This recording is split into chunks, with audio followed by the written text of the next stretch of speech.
कैसे हैं आप सभी लोग। बहुत बहुत स्वागत है आप सभी का एक और नई वीडियो में। आज हम लोग विश्व इतिहास के जो है लगभग 50 MCQ सॉल्व करेंगे, जो आपकी आने वाली परीक्षाओं के लिए काफ़ी उपयोगी होने वाले हैं। तो प्लीज़ आप लोग अगर चैनल पे नए हैं तो वीडियो को लाइक शेयर करें और चैनल को सब्सक्राइब करना ना भूलें। चलिए स्टार्ट करते हैं फटाफट और देखते हैं आज का पहला क्वेश्चन। क्वेश्चन कह रहा है कि प्रथम विश्व युद्ध कब हुआ था। ऑप्शन आप यहाँ पे देख सकते हैं 3 अगस्त 1914, 4 अगस्त 1914, 5 अगस्त 1914 या फिर 6 अगस्त 1914। तो दोस्तों यहाँ पे सही जवाब आपका होगा 4 अगस्त 1914। प्रथम विश्व युद्ध जो आपका था ये 4 अगस्त 1914 को प्रारंभ हुआ था। चलिए अगला क्वेश्चन देखते हैं। क्वेश्चन कह रहा है कि फ्रांस में आथ ऑफ टेनिस कोर्ट कब ली गई थी। ठीक है, तो यहाँ पे आप देख सकते हैं ऑप्शन आपको दिया गया है 20 जून 1789, 19 जून 1980, 20 जून 1791 या फिर 19 जून 1791। तो सही जवाब दोस्तों यहाँ पे आप देख सकते हैं, आपका सही जवाब होगा ऑप्शन नंबर ए 20 जून 1789। ठीक है, इसी में जो है फ्रांस में ऑथ ऑफ टेनिस कोर्ट जो है वो ली गई थी। ठीक है, तो चलिए अब हम लोग देखते हैं अगला क्वेश्चन। Question number 3। क्वेश्चन हमारा कह रहा है कि संयुक्त राष्ट्र संघ शब्द का सबसे पहले प्रयोग किसने किया था। मतलब जो संयुक्त राष्ट्र संघ है इसका सबसे पहले शब्द के रूप में निरूपण किसने किया था। ऑप्शन आप देख सकते हैं Churchill, Stalin, Chiang Kai Shek या फिर रूजवेल्ट। तो यहाँ पे अगर सही जवाब की बात करें दोस्तों, सही जवाब आपका होगा रूजवेल्ट। दोस्तों ये वीडियो काफ़ी इंपॉर्टेंट होने वाली है और बहुत ही चुनिंदा ये 50 क्वेश्चंस आपके लिए लेकर के आए हैं हम। तो प्लीज़ आप लोग वीडियो को लास्ट तक देखें। ठीक है, अगला क्वेश्चन देखें। क्वेश्चन कह रहा है कि मध्यम वर्ग को राजनीतिक अधिकार सर्वप्रथम किस देश में प्राप्त हुए। ऑप्शन आप देख सकते हैं, आपको दिया गया है इंग्लैंड, अमेरिका, इटली या फ्रांस। तो जो मध्यम वर्ग है, मिडिल क्लास जिसको बोलते हैं, उसको राजनीतिक अधिकार किस देश में सर्वप्रथम दिए गए हैं। तो सही जवाब यहाँ पे आपका होगा ऑप्शन बी अमेरिका। सबसे पहले अमेरिका में जो है मध्यम वर्ग को राजनीतिक अधिकार दिए गए हैं। चलिए अगला क्वेश्चन देखते हैं। क्वेश्चन कह रहा है कि सिंधु घाटी सभ्यता के अधिकांश लोग थे। मतलब ये सिंधु घाटी सभ्यता के बारे में आपसे प्रश्न पूछ रहा है और वहाँ के जो लोग थे, जो निवासी थे, उनके बारे में पूछ रहा है कि वो किस प्रकार के थे, क्या उनका व्यवसाय क्या था। वो व्यापारी थे या सैनिक थे या किसान थे या फिर शिल्पकार थे। तो दोस्तों सही जवाब यहाँ पे जो होगा आपका वो होगा किसान। ठीक है, क्योंकि सिंधु घाटी सभ्यता के अधिकतर लोग जो है किसान थे। अगला क्वेश्चन देखते हैं हम लोग। क्वेश्चन कह रहा है कि सन 1929 में किस देश के बैंकों के दिवालियेपन के कारण निर्भर देशों को ऋण मिलना बंद हो गया था। तो आप जानते हैं कि 1929 में जो है यहाँ पे अमेरिका का जो है, अमेरिका के बैंकों के दिवालियेपन के कारण जो उस पे निर्भर देश थे, छोटे छोटे कई सारे देश थे जो उसके ऋण के बदले ऋण पे जो है आश्रित होते थे, उनको ऋण मिलना बंद हो गया था। तो सही जवाब आपका होगा अमेरिका। अमेरिका के बैंक जो है वो दिवालियेपन का शिकार हुए थे और इसलिए जो निर्भर देश थे उनको ऋण नहीं मिल पाया था और इससे एक बड़ा आर्थिक संकट उत्पन्न हुआ। अगला क्वेश्चन कह रहा है कि संयुक्त राज्य महासभा का पहला नियमित अधिवेशन कहाँ पर हुआ था। ठीक है, तो यहाँ पे आप देख सकते हैं ऑप्शन आपको दिया गया है फ्रांसिस्को, पेरिस, न्यूयॉर्क या फिर लंदन। तो दोस्तों सही जवाब आपको जानते हैं, यहाँ पे सही जवाब आपका होगा लंदन। संयुक्त राष्ट्र महासभा का जो पहला नियमित अधिवेशन हुआ था यह आपका जो है लंदन में हुआ था। ठीक है, तो इसको आप लोग याद रखिएगा, बहुत ही इंपॉर्टेंट क्वेश्चन है ये। चलिए अगला क्वेश्चन देखते हैं। क्वेश्चन कह रहा है कि ग्रेगोरियन कैलेंडर के अनुसार वर्ष में कितने महीनों के नाम रोम के सम्राटों के नाम पर रखे गए हैं। ठीक है, तो ऑप्शन आप यहाँ देखें 2, 4, 6 या फिर 8। तो कितने सम्राटों के नाम जो है वो ग्रेगोरियन कैलेंडर में रोम के सम्राटों के नाम पे रखे गए हैं। यहाँ आपका सही जवाब होगा ऑप्शन नंबर ए 2, है ना। 2 नाम महीनों के जो हैं जो रोम के सम्राटों के नाम पर रखे गए हैं। अगला क्वेश्चन कह रहा है कि कौन सा देश का जोड़ा सप्तवर्षीय युद्ध में शामिल था। तो आप यहाँ पे देख सकते हैं ऑप्शन आपको दिया गया है जर्मनी और रूस, अमेरिका और रूस, इंग्लैंड और फ्रांस या फिर जर्मनी और अमेरिका। तो सही जवाब यहाँ पे आप देखें, सही जवाब आपका होगा इंग्लैंड और फ्रांस। ठीक है, इंग्लैंड और फ्रांस ये जोड़ा जो है इन दोनों देशों ने सप्तवर्षीय युद्ध में प्रतिभाग किया था। अगला क्वेश्चन कह रहा है कि वाटरलू कहाँ स्थित है। वाटरलू के बारे में आप लोगों ने सुना होगा। वाटरलू की लड़ाई काफ़ी फेमस टॉपिक है आपके हिस्ट्री का और लगभग सारे एग्जाम्स में ये पूछा जा सकता है। खैर हम लोग विश्व इतिहास के बारे में डिस्कस कर रहे हैं तो फिर वाटरलू का इंपॉर्टेंस जो है और ज़्यादा बढ़ जा रहा है। पूछ रहा है कि वाटरलू कहाँ पे है, किस कंट्री में है, बेल्जियम में है, स्पेन में है, इंग्लैंड में है या जर्मनी में है।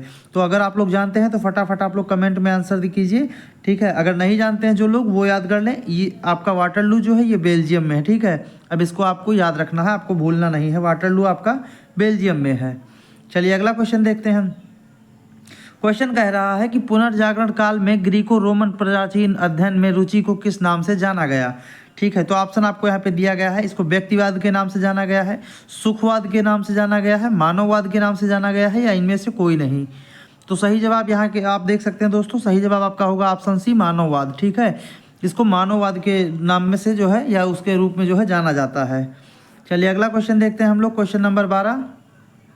क्वेश्चन हमारा कह रहा है कि धर्म सुधार आंदोलन का मॉर्निंग स्टार किसे कहा जाता है। तो ऑप्शन आप यहाँ पे देख सकते हैं, John Wycliffe, John Calvin, Martin Luther, और इनमें से कोई नहीं। तो सही जवाब आप लोग अगर जानते हैं तो कमेंट में फटाफट आंसर दीजिए, अगर नहीं जानते हैं तो आप लोग देख लीजिए। सही जवाब आपका होगा जॉन वाइक्लिफ। ठीक है, जॉन वाइक्लिफ को जो है इनको धर्म सुधार आंदोलन का मॉर्निंग स्टार कहा जाता है। काफ़ी इंपॉर्टेंट वीडियो होने वाली है दोस्तों, बिना स्किप किए पूरी वीडियो आप लोग देखिए और वीडियो पे हमारे साथ एंड तक बने रहें। अगला क्वेश्चन देखें। क्वेश्चन कह रहा है कि शरीर मतलब हृदय व शरीर में रक्त की संचार प्रक्रिया की पहचान करने वाला वैज्ञानिक कौन था। ठीक है, मतलब यहाँ पे डायरेक्टली क्वेश्चन आपसे पूछा जा रहा है कि हृदय और शरीर में रक्त संचरण की जो प्रक्रिया होती है उसकी खोज करने वाला या उसकी पहचान करने वाला वैज्ञानिक आपका कौन था। ऑप्शन आपको यहाँ पे दिया गया है, Newton, William Harvey, Robert Hooke और कॉपरनिकस। तो सही जवाब की अगर दोस्तों यहाँ पे आप बात करेंगे तो सही जवाब आपका होगा option B, William Harvey. William Harvey ji थे जिन्होंने जो है शरीर में रक्त संचरण प्रक्रिया की पहचान की थी। चलिए अगला क्वेश्चन हम लोग देखते हैं। क्वेश्चन कह रहा है मिनर्वा देवी थी। ये मिनर्वा देवी के बारे में पूछ रहा है कि मिनर्वा किसकी देवी थी, अग्नि की थी, सौंदर्य की थी, प्रकृति की थी, या फिर बुद्धि की थी। तो सही जवाब दोस्तों यहाँ पे आपका होगा बुद्धि की होगा। ठीक है, मिनर्वा देवी जो थी ये बुद्धि की देवी थी। अगला क्वेश्चन हम लोग देखते हैं, क्वेश्चन नंबर 15। क्वेश्चन कह रहा है कि काहिए का संबंध किससे है या काहिए किससे संबंधित है। तो ऑप्शन आपको यहाँ पे दिया गया है, अमेरिका की क्रांति से, औद्योगिक क्रांति से, फ्रांस की क्रांति से, या फिर धर्म सुधार आंदोलन से। तो सही जवाब दोस्तों यहाँ पे आप देखें आपका होगा ऑप्शन नंबर सी, काहिए का संबंध जो है ये फ्रांस की क्रांति से है। अगला क्वेश्चन हम लोग देखते हैं। क्वेश्चन कह रहा है कि युवा इटली की स्थापना किसने की थी। ऑप्शन आपको यहाँ पे दिया गया है, वेरी ने की थी, या जियोबर्ती ने की थी, या मैजनी ने की थी, या गलयानी ने की थी। तो जो लोग राइट आंसर जानते हैं वो प्लीज़ फटाफट कमेंट करके सही जवाब अपना जो है एंटर करें, और अगर नहीं जानते हैं तो आप जान लीजिए मैजनी ने की थी। ठीक है, युवा इटली की स्थापना जो है ये मैजनी के द्वारा की गई थी, इसको आप लोग याद रखिएगा। दोस्तों ये वीडियो काफ़ी इंपॉर्टेंट होने वाली है और विश्व इतिहास के काफ़ी इंपॉर्टेंट क्वेश्चन इसमें जो है आपके लिए लेकर के आए गए हैं, तो इसलिए पूरी वीडियो आप देखिए और लास्ट तक बने रहिए। क्वेश्चन कह रहा है कि चीन का प्राचीन नाम था, मतलब चीन का जो पुराना नाम था उसके बारे में क्वेश्चन आपसे पूछ रहा है। ऑप्शन आपको यहाँ पे दिया गया है, चुंग को, कुंग को, होंग को, या फिर टोंग को। तो सही जवाब आपको देना है, सही जवाब आपका होगा ऑप्शन है चुंग को। ठीक है, चीन का जो प्राचीन नाम था वो आप जो है चुंग को था, ये आप याद रखिएगा। चलिए अगला क्वेश्चन हम लोग देखते हैं। क्वेश्चन कह रहा है कि समुद्री मार्गों की खोज के क्या दुष्परिणाम हुए। तो समुद्री मार्गों की खोज के जो अच्छे परिणाम थे वो तो हम सभी ने देखे, लेकिन दुष्परिणाम के बारे में पूछ रहा है, आप बताएं इसके दुष्परिणाम क्या हुए। ऑप्शन आपको दिया गया है, व्यापारिक क्रांति, यूरोपीय जीवन शैली में बदलाव, पश्चिमी सभ्यता का प्रसार, और उपनिवेशों का शोषण तथा दासता व्यापार। तो चलिए व्यापारिक क्रांति जो है ये ठीक है, समुद्री मार्गों की खोज के परिणाम स्वरूप व्यापारिक क्रांति काफ़ी बढ़ी है ना, लेकिन इसको दुष्परिणाम नहीं कह सकते। और क्वेश्चन हमारा दुष्परिणाम के बारे में पूछ रहा है कि मतलब गलत नतीजे जो आए। तो ये तो सारी अच्छी चीज़ें हुई ना, यूरोपीय जीवन शैली में बदलाव आया, उनको व्यापार वगैरह का जो है काफ़ी सारा लाभ मिला। ठीक है, ये सारी चीज़ें सही है। दुष्परिणाम जो हुआ वो ये हुआ कि उपनिवेश जो बनाए गए, उपनिवेशों का शोषण किया गया भरपूर तरीके से, और दास व्यापार को बढ़ावा दिया गया। जैसे अंग्रेजों ने भारत को अपना उपनिवेश बनाया तो भारत में जो है किसानों का और मजदूर वर्गों का सभी का आर्थिक, शारीरिक सभी प्रकार से शोषण किया गया और दास व्यापार को बढ़ावा दिया गया। तो समुद्री मार्गों की खोज के दुष्परिणाम आपके यही थे। चलिए अगला क्वेश्चन देखते हैं हम लोग, क्वेश्चन नंबर 19। क्वेश्चन हमारा कह रहा है कि राष्ट्र संघ के निम्न अंगों में से कौन सा अंग स्वायत्त संस्था थी। तो ऑप्शन आपको यहाँ पे दिया गया है, असेंबली, काउंसिल, सचिवालय, या फिर अंतर्राष्ट्रीय श्रमिक संगठन। ठीक है, तो सही जवाब यहाँ पे आप देखें अंतर्राष्ट्रीय श्रमिक संगठन आपका सही जवाब होगा। ये जो है ये राष्ट्र संघ की जो है एक स्वायत्त संस्था के रूप में जानी जाती है। अगला क्वेश्चन देखें, क्वेश्चन नंबर 20, काफ़ी इंपॉर्टेंट क्वेश्चन होने वाला है आपके लिए। क्वेश्चन आपका कह रहा है कि यूनेस्को की स्थापना किस वर्ष हुई। तो यूनेस्को के बारे में लगभग आप सभी ने सुन रखा है और आप जानते हैं यूनेस्को की क्या इंपॉर्टेंस है, काफ़ी महत्वपूर्ण है। तो यूनेस्को की स्थापना के बारे में पूछ रहा है कि इसकी स्थापना किस वर्ष हुई थी। ऑप्शन आपको दिया गया 1936, 1946, 1956 या फिर 1966। तो सही जवाब आप देखें, सही जवाब आपका होगा 1946। ठीक है, 1946 में यूनेस्को की स्थापना हुई थी। चलिए अगला क्वेश्चन देखते हैं हम लोग। Question number 21। क्वेश्चन हमारा कह रहा है कि जापान में समुराई किसे कहा जाता था। ठीक है, तो ऑप्शन आपको यहाँ पे दिया गया है प्रशासनिक अधिकारी, सैनिक, शिक्षक या फिर व्यापारी। जापान में सामुराई की बात की जाती है। सामुराई एक पदनाम होता था। सामुराई से किसे संबोधित किया जाता था, तो सही जवाब आपका होगा सैनिक। सैनिक को जो है जापान में सामुराई कहा जाता था। चलिए अगला क्वेश्चन देखते हैं। क्वेश्चन आपका कह रहा है कि जालवरिन संघ की स्थापना कहाँ हुई थी। ऑप्शन आपको दिया गया है इंग्लैंड, अमेरिका, फ्रांस या फिर जर्मनी। आपको सही ऑप्शन बताना है कि जालवरिन संघ कहाँ स्थापित हुआ था। तो सही जवाब आपका होगा जर्मनी में। ठीक है, अगला क्वेश्चन देखते हैं हम लोग। क्वेश्चन हमारा कह रहा है कि मांचू राजवंश के शासन का अंत कब हुआ। मांचू राजवंश आप जानते हैं कि चीन का एक काफ़ी महत्वपूर्ण शासन था ये जो है। तो पूछ रहा है कि इसका अंत कब हुआ। ऑप्शन आपको दिया गया है 1910, 1911, 1912 या फिर 1913। तो सही जवाब यहाँ पे आप देखें 1912 में जो है मांचू राजवंश के शासन का पूरी तरीके से अंत हो गया था। अगला क्वेश्चन आपका कह रहा है कि मानवाधिकार दिवस प्रतिवर्ष कब मनाया जाता है। ऑप्शन आप यहाँ देखें 10 जनवरी, 11 मार्च, 19 अक्टूबर या फिर 10 दिसंबर। तो सही जवाब यहाँ पे जो आपका होगा, आप लोग जानते हैं 10 दिसंबर को जो है मानवाधिकार दिवस प्रतिवर्ष मनाया जाता है। ठीक है, 10 दिसंबर ये डेट आप लोग याद रखिएगा। डायरेक्टली एग्जैक्ट ये डेट जो है पूछ लेता है, तो ये आप लोगों को मिस्टेक नहीं करना है। और अगर दोस्तों वीडियो आपको अच्छे लगे तो प्लीज़ वीडियो को लाइक, शेयर और चैनल को हमारे सब्सक्राइब जरूर करें और ऐसे ही वीडियो के लिए हमारे साथ बने रहें। अगला क्वेश्चन देखते हैं। क्वेश्चन कह रहा है कि मैराथन का युद्ध किनके मध्य हुआ था। ठीक है, तो ऑप्शन आप यहाँ देख सकते हैं इंग्लैंड और जर्मनी, यूनान और फारस, फारस और इंग्लैंड या फिर जर्मनी और यूनान। तो दोस्तों आप जानते हैं कि सही जवाब जो आपका होगा वो होगा ऑप्शन नंबर बी, यूनान और फारस। ठीक है, मैराथन का युद्ध जो था ये यूनान और फारस के मध्य में हुआ था। चलिए अगला क्वेश्चन हम लोग देखते हैं।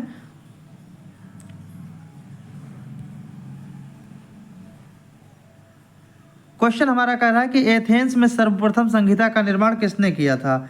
ठीक है, एथेंस में सर्वप्रथम संहिता का निर्माण किसने किया था। ऑप्शन आपको दिया गया है डेक्रो, सोलन, सीजर या फिर क्लेस्थनीज। तो सही जवाब अगर बात करें तो सही जवाब यहाँ पे आपका होगा ऑप्शन नंबर ए, डेक्रो। डेक्रो ने जो है सर्वप्रथम एथेंस में संहिता लागू की थी। अगला क्वेश्चन देखें। क्वेश्चन कह रहा है कि चीन की प्रसिद्ध नदी हुआंग हो का शाब्दिक अर्थ क्या है। ऑप्शन आपको दिया जा रहा है काली नदी, नीली नदी, पीली नदी या फिर चीन का शोक। जो लोग सही जवाब जानते हैं प्लीज़ फटाफट कमेंट करके सही जवाब आप लोग आंसर कीजिए। अगर नहीं जानते हैं तो आप देख लीजिए, चीन की प्रसिद्ध नदी हुआंग हो जो है इसका शाब्दिक अर्थ होगा पीली नदी। ठीक है, ऑप्शन नंबर सी आपका सही जवाब होगा। चलिए अगला क्वेश्चन देखते हैं हम लोग। क्वेश्चन हमारा कह रहा है कि उस फ्रांसीसी का नाम बताइए जिसने अमेरिका की क्रांति में भाग लिया था।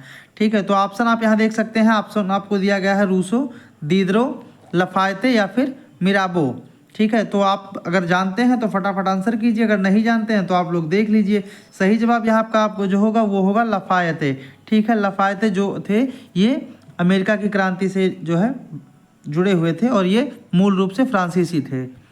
चलिए अगला क्वेश्चन देखते हैं। Question number 29।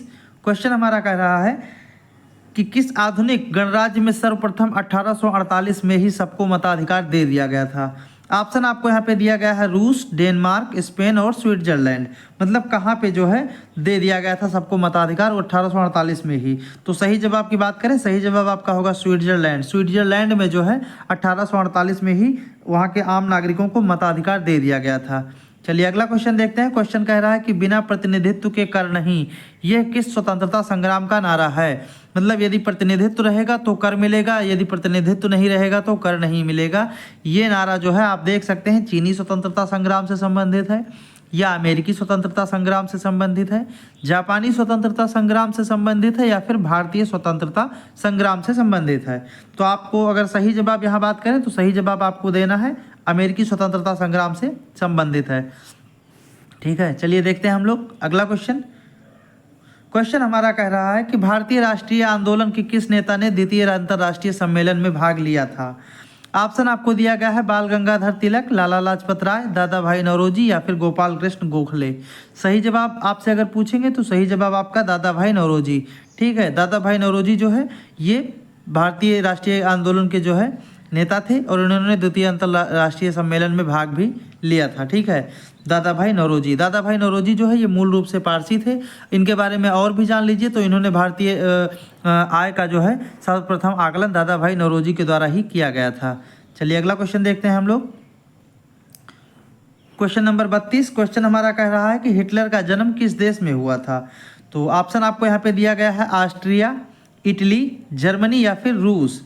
ठीक है, तो यहाँ पे सही जवाब की अगर बात करें तो सही जवाब आप लोग देख सकते हैं। सही जवाब इसका होगा आपका option number A Austria. Hitler का जन्म जो हुआ था वो ऑस्ट्रिया में हुआ था। ठीक है, अगला क्वेश्चन देखें। क्वेश्चन कह रहा है कि कारखाना व्यवस्था को किसने जन्म दिया। ऑप्शन आपको दिया गया है Richard Arkwright, John marks, Arthur young या फिर न्यूटन। तो सही जवाब आपका होगा ऑप्शन ए रिचर्ड आर्कराइट। ठीक है, कारखाना व्यवस्था के जनक के रूप में रिचर्ड आर्कराइट को जाना जाता है। तो ये आप लोग ध्यान रखिएगा। अगला क्वेश्चन देखते हैं हम लोग। क्वेश्चन कह रहा है कि किस ब्रिटिश प्रधानमंत्री की नीतियों के कारण बोस्टन चाय कांड हुआ था। ऑप्शन आपको यहाँ पे दिया गया है रॉकिंघम, ग्रैनविले, लॉर्ड नॉर्थ और टाउन रोड। तो सही जवाब की अगर बात करें हम तो सही जवाब हमारा होगा Lord North, option number C. ठीक है, लॉर्ड नॉर्थ ब्रिटिश प्रधानमंत्री थे उस समय जब बोस्टन चाय कांड हुआ था। तो ये आप लोग याद रखिएगा। दोस्तों ये वीडियो काफ़ी इंपॉर्टेंट है और जो क्वेश्चंस मैं आपको करवा रहा हूँ वर्ल्ड हिस्ट्री के, ये आपको किसी और वीडियो में देखने को नहीं मिलेंगे।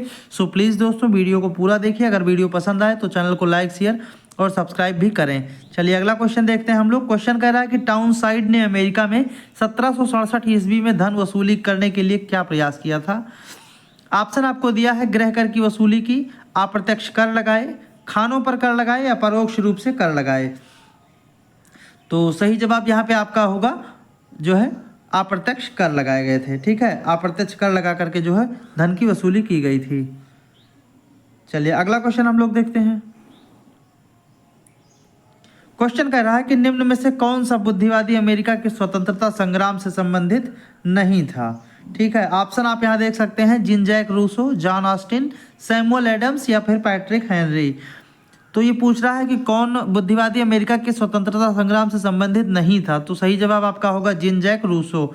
ठीक है, जीन जैक रूसो जो है ये अमेरिका के स्वतंत्रता संग्राम से संबंधित नहीं थे। चलिए अगला क्वेश्चन देखते हैं। क्वेश्चन आपका कह रहा है कि द्वितीय महाद्वीप कांग्रेस का अधिवेशन कब हुआ था। ऑप्शन आप यहाँ पे देख सकते हैं 10 मई 1775, 19 अप्रैल 1775, 10 जून 1775 या फिर 10 दिसंबर 1775। तो सही जवाब अगर आप यहाँ बात करें सही जवाब आपका होगा 10 मई 1775। द्वितीय महाद्वीप कांग्रेस आपका जो है ये 10 मई 1775 को हुआ था। चलिए अगला क्वेश्चन हम लोग देखते हैं।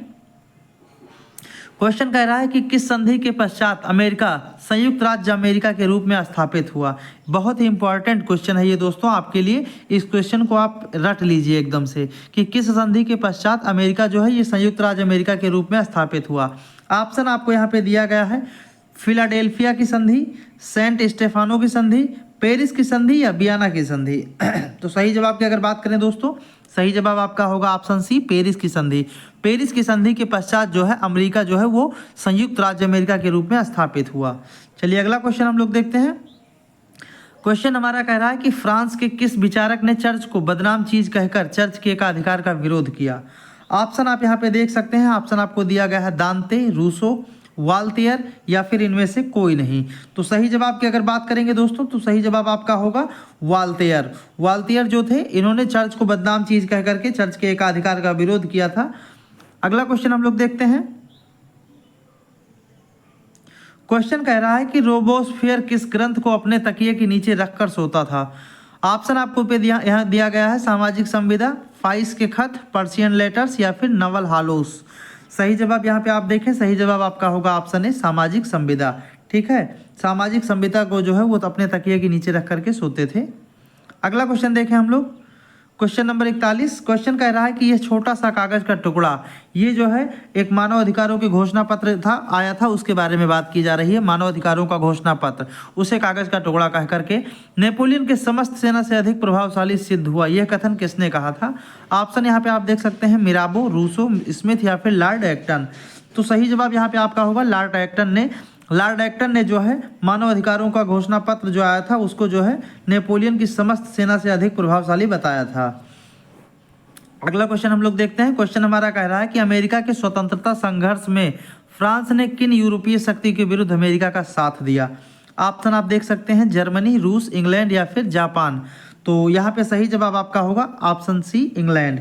ठीक है, इंग्लैंड के विरुद्ध जो है फ्रांस ने अमेरिका का साथ दिया था। अगला क्वेश्चन देखें, क्वेश्चन नंबर 43। क्वेश्चन कह रहा है कि नेपोलियन के इटली अभियान के पश्चात अफ्रीका के किस देश के विरुद्ध उसका अभियान हुआ। ऑप्शन आपको दिया गया है सूडान, लीबिया, मिस्र या फिर मोरक्को। तो सही जवाब की बात करें दोस्तों, सही जवाब आपका होगा मिस्र। मिस्र के विरुद्ध जो है नेपोलियन का अभियान हुआ था। चलिए अगला क्वेश्चन देखते हैं। क्वेश्चन कह रहा है कि फ्रांस द्वारा आमीनस की संधि कब हुई और किसके साथ हुई। ठीक है, ऑप्शन आप यहाँ देख सकते हैं 1798 में सूडान के साथ, 1800 में स्पेन के साथ, 1810 में इटली के साथ या 1802 में इंग्लैंड के साथ। तो सही जवाब दोस्तों यहाँ पे आप देख सकते हैं 1802 में इंग्लैंड के साथ जो है फ्रांस की आमीनस संधि हुई थी। अगला क्वेश्चन देखते हैं हम लोग। क्वेश्चन कह रहा है कि 1805 ईस्वी के टाफलगर के युद्ध में कौन सा अंग्रेज सेना का जल सेनानायक मारा गया था। ऑप्शन आपको यहाँ पे दिया गया है वेलेजली, नेल्सन, हेक्टर या फिर माइकल। तो सही जवाब यहाँ पे आप देख सकते हैं, सही जवाब आपका होगा नेल्सन। नेल्सन जो है अंग्रेज जल सेनानायक थे और ये जो है 1805 के टाफलगर के युद्ध में जो है मारे गए थे। अगला क्वेश्चन देखें, क्वेश्चन नंबर 46। क्वेश्चन कह रहा है कि नेपोलियन बोनापार्ट ने जर्मन राज्यों की क्या व्यवस्था की थी। ऑप्शन आपको दिया गया है प्रसा को परिसंघ का अध्यक्ष बना दिया था, 30 राज्यों का एक परिसंघ बनाया गया था, उन्हें प्रसा के अधीन संगठित किया गया था या 16 राज्यों का एक जर्मन परिसंघ बनाया गया था। तो सही जवाब यहाँ पे दोस्तों आपका होगा चौथा ऑप्शन, जो है यहाँ पे 16 राज्यों का एक जर्मन परिसंघ बनाया गया था नेपोलियन बोनापार्ट के द्वारा और इस प्रकार से उसने जर्मनी को शासित किया था। चलिए अगला क्वेश्चन हम लोग देखते हैं। Question number 47। क्वेश्चन कह रहा है कि संयुक्त राष्ट्र संघ का 193वां सदस्य कौन सा देश है। तो यहाँ पे ऑप्शन आपको दिया गया है सोमालिया, रवांडा, दक्षिणी सूडान या इनमें से कोई नहीं। तो सही जवाब आपका होगा दक्षिणी Sudan. Option number C is the right answer. ठीक है, 193वां सदस्य जो है दक्षिणी सूडान संयुक्त राज्य संघ में शामिल हुआ है। चलिए अगला क्वेश्चन देखते हैं। क्वेश्चन हमारा कह रहा है अंतर्राष्ट्रीय न्यायालय के न्यायाधीशों का कार्यकाल कितना होता है। तो ऑप्शन आपको दिया गया है 5 वर्ष, 9 वर्ष, 15 वर्ष या फिर 65 वर्ष की आयु तक वो कार्य कर सकते हैं, कितने भी समय तक कार्यकाल हो सकता है। तो सही जवाब अगर यहाँ पे दोस्तों बात करें तो सही जवाब आप जानते हैं कि अंतर्राष्ट्रीय न्यायालय के जो न्यायाधीश होते हैं इनका जो कार्यकाल होता है वो कुल मिलाकर के टोटल आपका 9 वर्ष का होता है। ठीक है, अंतर्राष्ट्रीय न्यायालय के न्यायाधीशों का कार्यकाल 9 वर्ष का होता है, ये आप याद रखिएगा। लास्ट क्वेश्चन आज का हम लोग देखते हैं। Question number 50। क्वेश्चन कह रहा है संयुक्त राष्ट्र संघ के प्रथम महासचिव कौन थे। ऑप्शन आपको दिया गया है स्टालिन, ट्रिगवेली, रूजवेल्ट या फिर इनमें से कोई नहीं। तो सही जवाब अगर बात करेंगे तो आपका सही जवाब होगा ट्रिगवेली। Option number B is the right answer. दोस्तों ये थे 50 इंपॉर्टेंट MCQ विश्व इतिहास के। आप लोगों को अगर वीडियो अच्छी लगे तो वीडियो को लाइक भी करें, शेयर भी करें और चैनल को सब्सक्राइब भी करें। और भी ज़्यादा बेहतर तैयारी के लिए हमारे साथ बने रहें, हमारी चैनल पे बने रहें। आपको यहाँ पे अच्छी अच्छी जानकारी, अच्छी अच्छी वीडियो उपलब्ध कराई जाएंगी। बहुत बहुत धन्यवाद।